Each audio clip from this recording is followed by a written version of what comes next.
Shalom, salam, peace.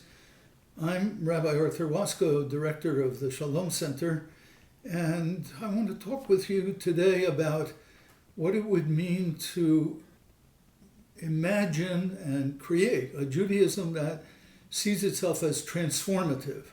Not only transforming Judaism for the sake of the Jewish people inside, but a Judaism that looks beyond to see how the Jewish people and Torah Judaism can help to shape and transform the world, which is now in a deep crisis. In a way, that's the reason I'm wearing both yarmulke and this We Are One picture of the world from space. How do we keep both the yarmulke and the planet, not dumping either one, keeping them both in flowing relationship to each other?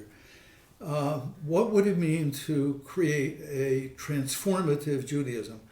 Of course, some pieces of that, many Jews have been doing. What does it mean to work for social justice in a society where corporations are trying to destroy labor unions? What does it mean to work for ecological sanity in a planet where we are facing the danger of climate crisis in the large world and plagues like the Gulf oil upheaval disaster?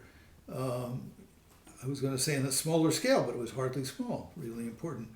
What does it mean to face those questions?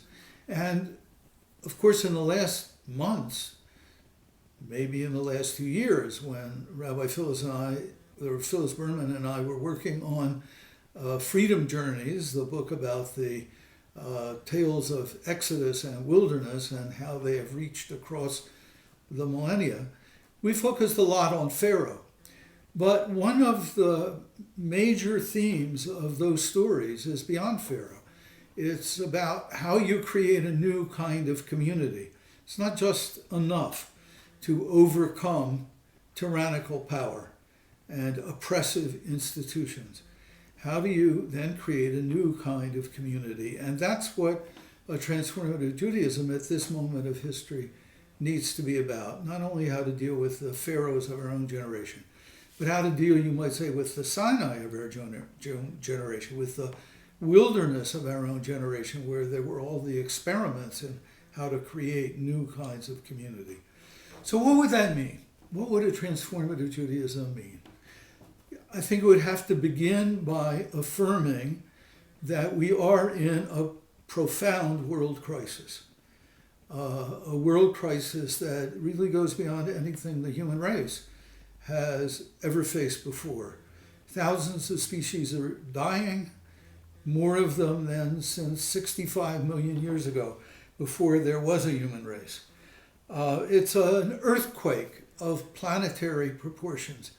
Not only the specific disastrous earthquakes we've seen recently, but all of our society, military, political, economic, ecological, sexual, familial, interpersonal, all of that really shaking, quaking, hard for us to figure out how to live in a world that is shaking and quaking constantly. The climate crisis is one major example of the world crisis, but it's not the only one. Military power has become weirdly disastrous, so intense. Although nuclear weapons haven't been used since 1945, they are a constant threat to the existence of the human race and to life on the planet. They still are. We have seen a wave of genocides. After saying never again, we've seen a wave of genocides in several continents. We have seen the legitimation of torture, even by the government of the United States, a kind of violence that just 30 years ago people would have said was impossible, that it should become legitimate. All of this. We've seen terrorism in the United States and in many countries now that has shaken our sense of our futures terribly shaken. So that's a moment in which it's clear the planet is in trouble. And the only response to that has to be either accepting disaster or moving forward to a planet that is a community.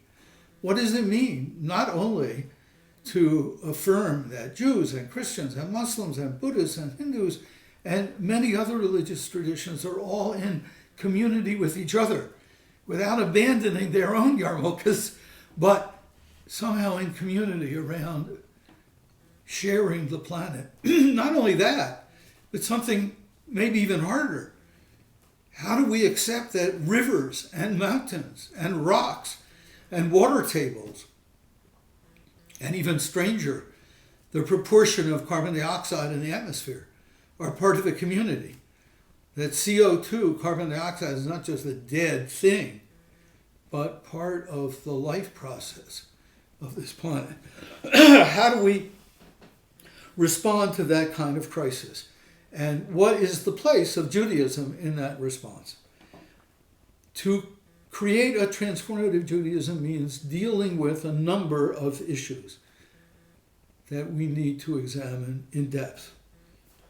Who in our generation is God? Or what in our generation is a name of God that matters, that helps us move forward? Just as Moses, in order to move forward to join in liberating the people in Egypt, had to hear a new name of God from God's own self at the burning bush. What kind of relationships can we in fact build with other ethnic groups and with other religious communities? What is the place of the state of Israel in Jewish peoplehood and in Judaism? How do we apply the vision of Jewish values to a state with very great power, when for a couple of thousand years the Jewish people and our evolution of Judaism hasn't held that kind of power and didn't really even before that? We have to think that through. What does it mean in general to be the holders of great wealth and power in the world today, when the values that have informed Judaism for thousands of years have been the values, you might say, of a band of runaway slaves, of outsiders, of people coping with great empires? What now, when one major segment of the Jewish people has a major stake in a state of its own with great military and economic power, and another large part of the Jewish people has major political power inside the greatest power on the planet, the United States? And what is the responsibility of Judaism inwardly to our own souls and psyches, to our emotional relationships, to our understanding of sexuality? All those things which we once thought were pretty stable are now shaking and quaking. How do we learn to deal with that earthquake? There are three ways, I think, some people have of dealing with living in an earthquake. One is just to go staggering along, getting hit by something out of the earthquake, out of the tornado, being clobbered, being damaged, perhaps even dying. One is to try to find something absolutely immovable, probably in the past, where we think we remember something that might have been immovable, in order to hang on to and maybe to enforce on others, to coerce others to hanging on to that immovable object.